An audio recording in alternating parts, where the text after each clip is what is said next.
E aí galera, eu sou o Vitor Santos, eu sou residente junto com o Wilton, que tem gravado aulas e feito conteúdos para ajudar o professor Mário na disciplina de ciências. E hoje a gente vai fazer um pouco diferente, a gente vai gravar um podcast, né, para fugir um pouco do padrão da aula gravada. Então a gente vai precisar que vocês usem muita imaginação para usar esse tipo de mídia. E eu convidei aqui uma residente do Maria Amélia, que é a Larissa, para me ajudar a fazer esse podcast. E a gente vai falar hoje sobre bactérias. Pode se apresentar aí, Larissa? Oi, pessoal. Como o Vitor já falou, eu sou a Larissa.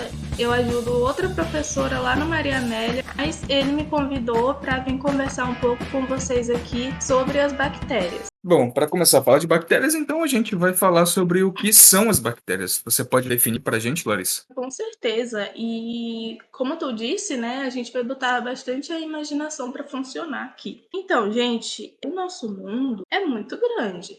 Nosso planeta é muito grande. E como a gente sabe, existem diversas formas de vida habitando o nosso planeta. No caso, nós somos os animais, seres humanos, o nosso gatinho que está na nossa casa, nosso cachorrinho. Nós somos animais e, além dos animais, a gente também tem as plantas, né? São os vegetais. E também a gente tem um grupo de seres que vivem nesse mundo chamado bactérias.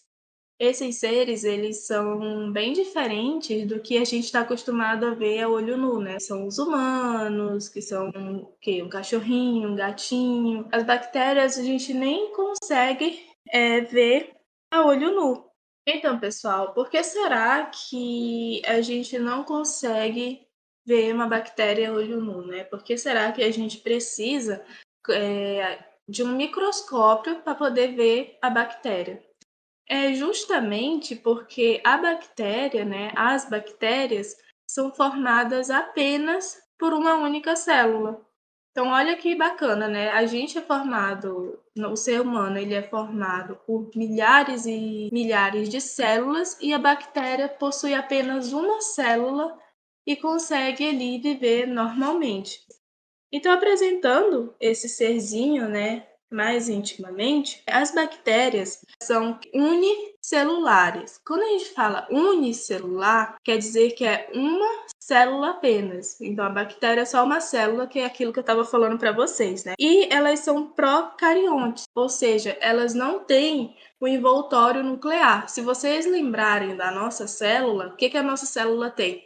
Ela vai ter a membrana plasmática, o citoplasma e o núcleo. O núcleo é onde vai estar o nosso material genético envolto de uma membrana, que é o envoltório nuclear. No caso das bactérias, ela não tem esse envoltório nuclear, então assim, o material dela está jogado no citoplasma.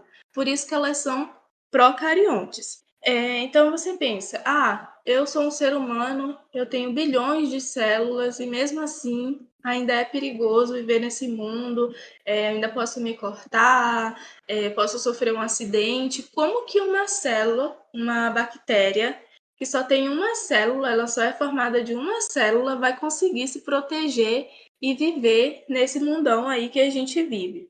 Então, gente, a célula bacteriana, ela possui uma parede celular bem rígida. Então, a estrutura dela, embora seja semelhante com a nossa célula, possui essa parede celular externamente à membrana plasmática. Então, a gente tem a parede celular, tem a membrana plasmática e o citoplasma. A parede celular, ela vai envolver toda a célula bacteriana, ela vai ser uma proteção, vai ser aquela armadura que a célula bacteriana precisa para viver no meio ambiente, né, digamos assim. Se a gente fosse comparar, seria como se fosse a nossa pele. A nossa pele seria a nossa membrana plasmática e tudo que está dentro é o material que a célula tem. É uma boa comparação. Essa membrana plasmática, ela é muito importante a gente entender a diferença entre os tipos de bactéria que existe. Então, tem bactérias que têm um tipo de membrana e bactérias que têm outro tipo de membrana. A gente tem dois grandes tipos principais, que são as gram-positivo e as gram-negativo. Vocês já devem ter visto uma imagem. A gram-negativa ela é como se fosse um sanduíchezinho. Ela tem duas membranas plasmáticas assim revestindo ela e no meio tem um recheio, que é uma substância que a gente chama de peptídeo glicano, que é a proteína e carboidrato. Então vocês imaginem um sanduíche assim, e é desse jeito que é a parede celular, essa bactéria. E o outro tipo de parede celular, que são as gram-positivo, são uma camada só de membrana plasmática e uma camada grossa de peptídeo glicano. E é importante saber isso porque quando a gente vai desenvolver um antibiótico, um remédio, esse tipo de estrutura importa muito na ação do antibiótico. Como é que funciona um antibiótico, um remédio? O antibiótico ele vai agir numa estrutura específica dessa célula. Então ele vai entrar, quebrar alguma coisa, fazer parar de funcionar. E uma célula gram-negativo, que tem as duas membranas plasmáticas, ela tem mais instrumentos para impedir ou reconhecer essa substância. Então, para ficar claro, se eu coloco um antibiótico para uma bactéria gram-negativa, como ela tem duas camadas, duas membranas plasmáticas, ela tem mais chance de impedir que esse antibiótico funcione. Já a gram-positivo não tem tanto isso. É um pouco mais fácil chegar nas estruturas dela.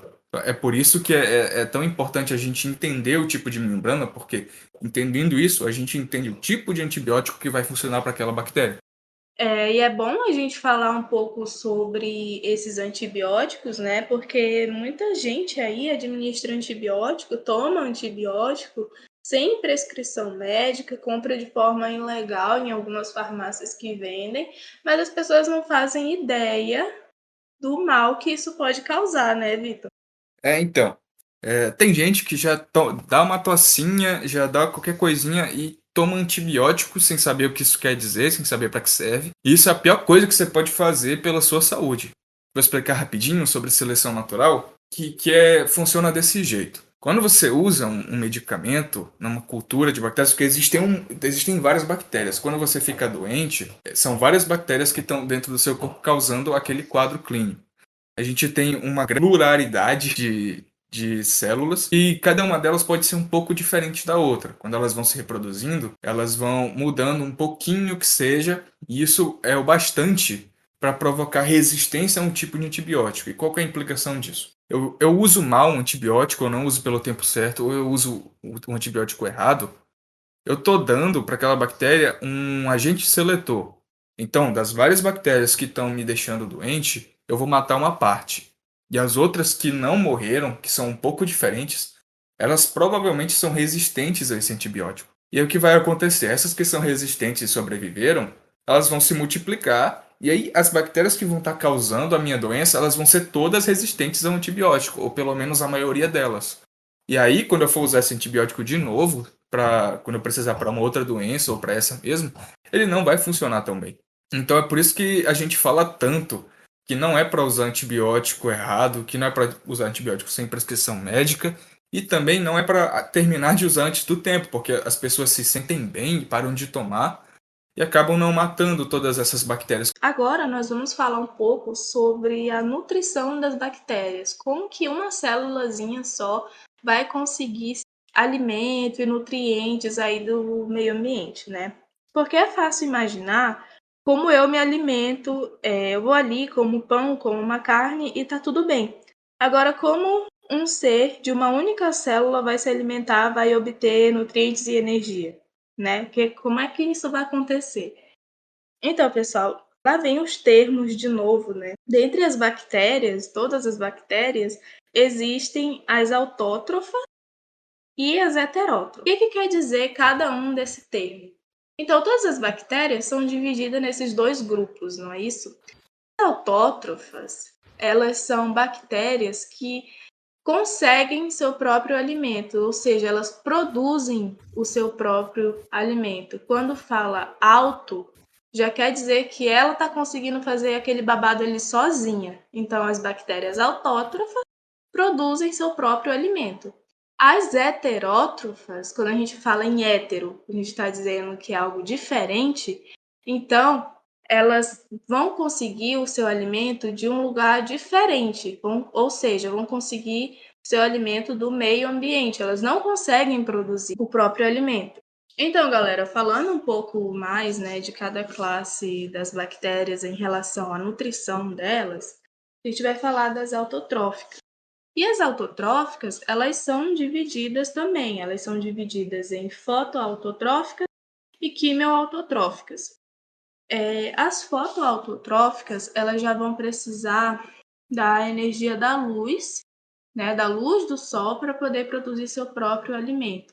Quando vocês verem foto no comecinho da palavra, vocês já vão saber que é a luz do sol, beleza? Então, a fotossíntese que essas bactérias vão fazer se assemelha um pouco à fotossíntese que as plantas fazem, principalmente as cianobactérias, né, são classes de bactérias que estão dentro das fotoautotróficas. Bom, assim como as plantas, as cianobactérias elas vão utilizar a água no seu processo de fotossíntese. Mas também tem bactérias que fazem a fotossíntese utilizando outro composto, que nesse caso vai ser o ácido sulfídrico no lugar da água, e essas bactérias são chamadas de sulfobactérias.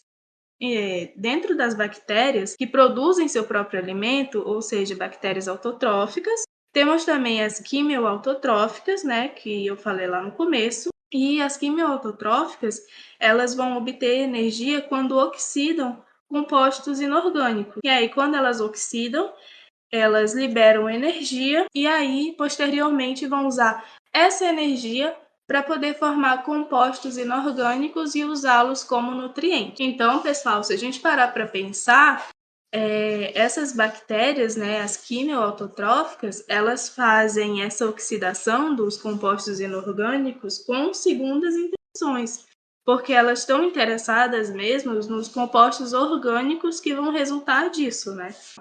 Mas como que resulta compostos orgânicos disso? Gente, a reação de oxidação é uma reação que ela vai pegar uma molécula inorgânica e vai oxidar, ou seja, vai tirar elétrons dali e essa oxidação vai gerar energia, né? Vai sair energia dali. Essa energia, a bactéria está interessada nela para poder produzir esses compostos orgânicos. Então, ela só vai fazer essa oxidação dos compostos inorgânicos justamente para pegar essa energia, porque ela não tem. Ela mesma não tem. Então, ela vai ter que fazer esse processo para conseguir pegar a energia.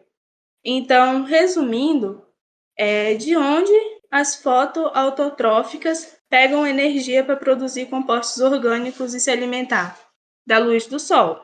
E as quimioautotróficas, né? De onde que elas vão pegar energia para produzir compostos orgânicos e se alimentar? Da reação de oxidação dos compostos inorgânicos. Agora, bora falar das bactérias heterotróficas, que são aquelas lá que não conseguem produzir seu próprio alimento, e aí elas precisam conseguir esse alimento de outro canto, né? De outro lugar. Então, pessoal, eu gosto muito de sushi. Muito, muito, muito. Se eu pudesse, eu só comeria isso no café da manhã, no almoço e no jantar.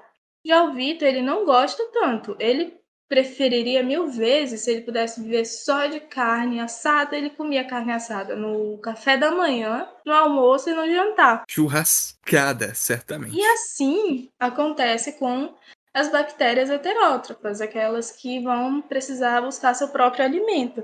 Elas têm gostos diferentes. Por exemplo, as chamadas saprofágicas, reparem no nome, gente, não vão esquecer. Elas gostam de coisa podre. Então, elas vão se alimentar de fezes e de cadáveres, de coisas mortas. E só essas coisas maravilhosas Só aí. coisinha leve, só coisinha Só pra, coisa pra lembrar. gostosa, Só coisa pra cheirosinha. lembrar na hora do almoço. Exatamente. E também a gente vai ter as parasitas. Já essas aí, elas vão se alimentar de partes corporais de seres vivos. Ou seja, elas não querem nada morto, elas vão querer partes vivas, né? De outros seres. É aí que geralmente tem algumas doenças bem feias de bactérias que putrefam a carne, sabe? Que deixa bem escura, que necrosa. Esse tipo de doença é causado por esse tipo de bactéria. E é bem difícil de tratar. E geralmente é bem dolorido também. Exatamente, pessoal. E as bactérias também, elas podem ser aeróbicas, ou seja, são aquelas que só vivem em ambientes que tiver oxigênio, porque as reações químicas que elas fazem precisam de oxigênio, principalmente reações para obtenção de energia. Já as bactérias anaeróbicas, elas não precisam assim, de oxigênio para produzir energia. Elas obtêm energia através de um outro processo, que é um processo chamado fermentação. E dentro dessas bactérias anaeróbicas, existem as estritas, né? Bactérias anaeróbicas estritas, elas só vivem em ambientes sem oxigênio, e tem as facultativas, bactérias anaeróbicas facultativas, que elas podem viver tanto em um ambiente quanto em outro. Então, elas conseguem viver na presença de oxigênio quanto na ausência de oxigênio. Bem, então, as bactérias elas também podem causar algumas doenças. Nem todas são ruins, mas algumas elas podem causar umas coisas bem complicadas para a gente. Então, entre elas tem tuberculose, tem alguns tipos de pneumonia, e todas elas são bem complicadas de tratar. Queria falar rapidinho de um tipo de bactéria que não é tão falado, de uma doença que não é tão famosinha, que é a salmonela, que ela é bem grave. Então, ela é uma infecção intestinal, ela é provocada pelo consumo da bactéria direto por carnes ou maltratadas ou mal cozidas mesmo. Então, geralmente é carne de boi, carne de porco, que vem do campo e não é tão bem tratado, e acaba que... E aí o que acontece é que a bactéria sobrevive lá, nesse meio, e aí você vai lá e dá uma garfada bem boa, come centenas de bacilos de bactéria e bota para dentro do seu intestino. Eventualmente você vai ter sintomas bem graves de enjoo, tontura, em alguns casos febre muito alta, e na maioria das vezes a recuperação demora muito tempo e é um tratamento bem exaustivo. E, inclusive, aconteceu um evento na cidade vizinha. Não é bem vizinha, né, mano? Uma cidade aqui perto, que é Castanhal. E a Larissa vai falar um pouquinho mais sobre como que aconteceu essa treta toda. Pra quem não sabe, eu sou de Castanhal. Eu venho para Capanema por conta da faculdade, né? E aí, que lá em 2014 aconteceu uma história muito engraçada aqui, que aqui tinha uma lanchonete, né?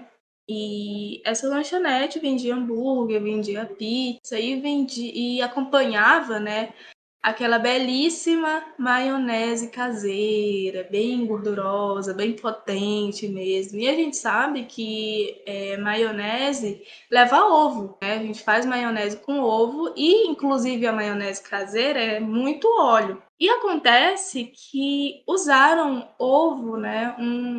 Algum ovo da cartela ou alguns ovos daquela cartela estava contaminado com salmonela. E aí, como a maionese caseira ela não é cozida nem nada, né? Só ali no liquidificador batendo, essa maionese foi servida. E aí, mais de 400 pessoas tiveram intoxicação alimentar, foram para a UPA, inclusive essa lanchonete abriu falência, porque né, não tinha como continuar. A gente até zoava na época que era o lanche do Presença. Então, daí você já tira, né, como que uma bactéria, embora seja muito pequenininha, embora a gente nem consiga ver, como que ela pode causar um problemão pra gente. Essa história é lembrada aqui em Castanhal. Todo mundo conhece a história do Presença. E, gente, foi babado na época. Só consigo ficar imaginando o número de descargas que foram dadas pelo esse pessoal com dor de barriga aí. Deve ter secado a fonte do bairro de água, né? Tanta água sendo gasta, enfim. Enfim, galera, cuidado com quem come ovo com gema mole, ou então carnes mal cozidas, mal passadas. Vocês não sabem a procedência, se a carne veio de um lugar confiável, ou aqueles ovos. Então, assim, cozinhem bem, assem bem, porque é complicado pegar uma doença dessa do nada. Bom, gente, mas nem toda bactéria é ruim, tá? Que tem, inclusive, o nosso sistema imunológico, ele depende diretamente dessas bactérias. Existe uma coisa no nosso organismo que a gente chama de microflora, em várias regiões.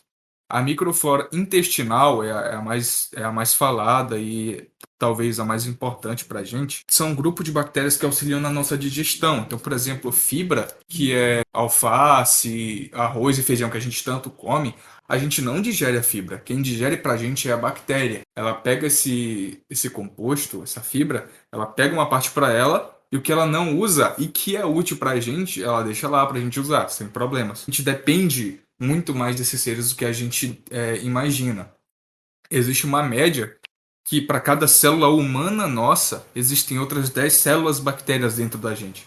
Então, imagina, para falar a verdade, você é muito mais bactéria do que um ser humano. Você tem muito mais célula bactéria do que célula humana dentro de você.